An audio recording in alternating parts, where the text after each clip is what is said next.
Welcome to Storytelling with Saad. Our today's story is The Bernstein Bear and the Trouble with Friends. When making friends, the cub who's wise is the cub who learns to compromise. Let's find out. A book by Stan and John Bernstein. Sister and brother bear who lived with their mama and papa in the big tree house down a sunny dirt road deep in bear country were not only sister and brother, they were playmates and they got along pretty well most of the time. But brother was quite a lot older than sister, almost 2 years, and sometimes he wasn't much interested in the games she wanted to play, especially when sister got a little bossy, which she sometimes did. Now, she said one day, as she came out of the tree house with a big armload of her dolls and stuffed animals, "We are going to play tea party. You sit there and be the papa, and I'll sit here and be the mama." "Oh, gee, sis," said brother, "I'm too old to play tea party. Why, if Cousin Freddie or any of the guys saw me, I'd never hear the end of it. Why don't you find somebody your own age to play tea party with? Besides, I have a date to go skateboarding with Freddie, and off the zoom, leaving sister all by her lonesome." "All right for you," she shouted. "Oh dear," said mamma, who was watching from the tree house window. "There goes brother off to play with Freddie again. I do wish sister had somebody her own age to play with." "What about her school friends?" asked papa, joining her at the window. "They all live too far away," sighed mamma, as she watched lonesome sister pick up her trusty jump rope and start jumping with a friendly frog, and soon a butterfly joined in. "She has her forest friends, the frogs and butterflies." "Frogs and butterflies are all very well," said mamma, "but they're not the same as having a cub friend your own age." "Oh." That's when mamma saw the moving truck out of the corner of her eye. "Look," she said, "a new family moving into the empty treehouse down the road. It certainly would be nice if they had a cub sister's age." Sister saw the truck too, and the car following it. "Somebody moving into the empty tree house," she said. "I wonder if they have any cubs," and off she skipped down the road to investigate. A little investigator. The truck stopped at the empty house, and the moving bears began to unload it. The car pulled in behind the truck, and the new family get out. There was a mama, a papa, and a little girl cub just about sister's age. Wow! Sister could hardly believe her good luck. Just what she needed. A little girl cub to jump rope, play tea party, and house and school and have all kinds of cub fun with. She could hardly wait to say hello. She skipped over and introduced herself. "Moving family is unloading their luggage." "Hi, I'm Sister Bear. I'm 6 years old and I live just down the road." "Hi," said the new cub. "I'm Lizzie Bruin, and this is my papa and mama, Mr. and Mrs. Bruin. I'm 6 years old too. May I try your jump rope? I can do red hot pepper." And could she ever, Lizzie Bruin was the fastest rope jumper sister had ever seen. Wow! "I can jump to 1,000," said sister. "I can do 1,001," said Lizzie, returning the rope. 1,002," snapped sister. 1003, said Lizzie. Well, we'll just see about that. Let's have a jump off here and now, said sister. Let's not and say we did, said Lizzie. Say, isn't that a playground over there? Last one. There is a rotten egg. And off she ran with Sis doing her best to catch up. She is going way ahead of sister. Well, said Mamma, who had been watching from the window, the new cub certainly is a lively little thing. She may be just what sister needs. Sister and Lizzie had quite an afternoon. They climbed to the top of the jungle gym, rode the seesaw, ee-oo, and pushed each other on the swings. They played tag, laughed and giggled, rolled down a grassy bank, and picked wildflowers for their mammas. Why, thank you, sister, how lovely, said Mamma, putting her wildflowers in water. Well, what's your new friend like? Her name is Lizzie. She's 6 years old. She's an only cub, and sister said she's a little bossy. Oh, said Mamma.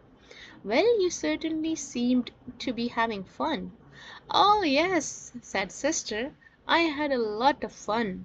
A little bossy and a little braggy. The next morning, bright and early, the phone rang. It was sister's new friend, Lizzie. Hello? Want to come over and play school? Asked Lizzie. Okay, said sister. Bring some of your dolls and stuffed animals, added Lizzie, because mine aren't unpacked yet. So sister gathered up some of her favorite dolls and stuffed animals and headed for the tree house down the road. Look at sister's cart, full of stuffed animals. Come on, in here, called Lizzie from the garage. My mama and papa are still fixing up and putting away, so we are going to play in here. Who did you bring? My best doll and stuffed animals, said sister, and this is my special teddy that I've slept with every night since I was a baby. Lizzie had set up the garage like a schoolroom. There were boxes for the pupils to sit on, there was another box for the teacher's desk, and there was even a blackboard and chalk for the lesson. Oh, wow, what a classroom!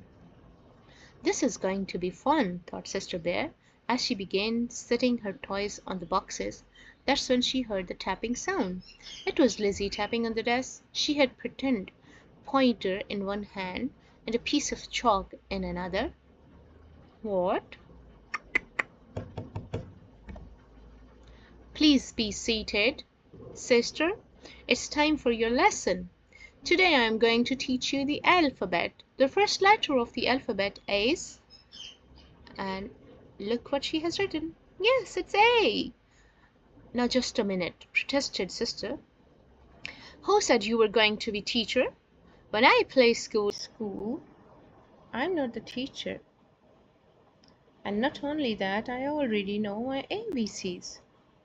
Sister Bear, if you don't sit down this very minute, I'm going to keep you after school, said Lizzie. Is that so? Shouted sister. Well, if you don't give me that pointer, I'm going to keep you after school. That's when sister grabbed the pointer. Soon they were rolling around on the floor, wrestling for the pointer, which broke in two. Now look, what have you done? Shouted Lizzie. You broke my best pointer. I'm not going to play with you ever again, shouted sister, gathering up her toys. I'm going to take my dolls and go home. Sister's mad, and I'm glad, shouted Lizzie, as sister marched out of garage. Lizzie, Lizzie, in a tizzy, sister shouted back. Back so soon? Asked Mamma, when sister returned looking like a storm cloud. I'm never going to play with that Lizzie Bruin again, shouted sister. She's much too braggy and bossy. I don't need her to play school or anything else. It's much better playing be yourself. When you play by yourself, you can do what you want, when you want, without having to worry about the lazy Bruin. That's true, said Mamma, in a quiet voice. Of course, there are some things you really can't do very well by yourself. Like what? asked Sister. You'd have a pretty hard time pushing yourself on a swing, said Mamma, and I'd like to see you ride a seesaw by yourself. Mom, most games like hopscotch and jacks take at least two to play, and it certainly is nice to have someone to laugh and giggle with. Maybe so, said Sister, but Lizzie is much too braggy and bossy. Why does she have to be the teacher when we play school? It seems to me, said Mamma, taking Sister on her lap, that Lizzie isn't the only cub that's braggy and bossy sometimes. And of course, there's one thing you can do much better to yourself. What is that, Mamma?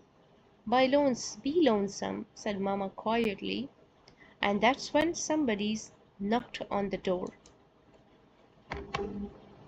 It was Lizzie, and she was carrying Sister's teddy. When Sister took all her dolls and went home, she forgot her teddy, she said, and well, I knew it was her special favorite that she slept with since she was a baby, and I thought she might miss it. Why, thank you, Lizzie, said Mamma. That's very thoughtful of you. Thank you very much, said Sister, hugging her teddy. And you can be teacher if you want to, said Lizzie.